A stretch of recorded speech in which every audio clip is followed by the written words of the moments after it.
Thank you for joining me, everyone. The Rasmussen Report today has a clip of people calling President Trump a racist. It asks the question, is President Trump a racist? And the people calling him are liberal media types, most of who happen to be black. People like Don Lemon, who flat out says, President Donald Trump is a racist. And other people who try to act like they're waxing intellectual on this topic, and as they plumb the depths and the permutations of whether or not President Trump has something against black men and women. I really doubt if any of these people actually believe this, that President Trump has anything against black people. But they're posing it because, number one, it's good for ratings. You know, this is like, I think, how Rachel Maddow works. You know, she knows better, but she wants to do this nightly Trump rage because her followers want that and expect it, and they don't want her to deviate from it. And she's paid $7 million a year as the highest paid cable TV personality. So that's her base.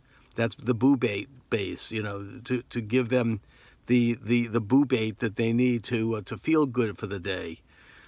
So, but the same thing motivates this attack of President Trump as having something against black men and women, which on the face of it is absurd and is wrong, and it's, you know, ugly.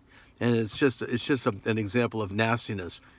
It kind of reminds me of, and I say this with absolute respect, my own mother and her Jewish boobies out in Florida sitting around and talking about who's anti-Semitic.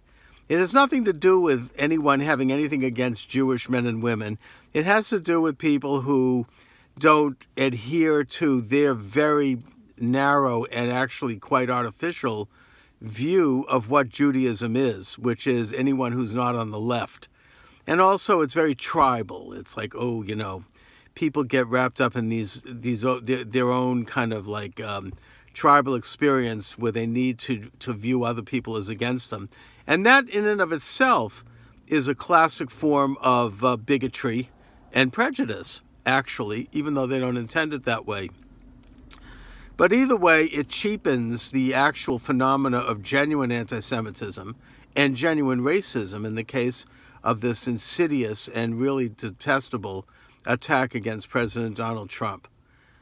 So, you know, these people who are intoning this, they should be embarrassed and they should be ashamed. And when I hear people talk about racism in that context, that anything that President Trump supports must be racist. Anyone that supports Donald Trump must be racist.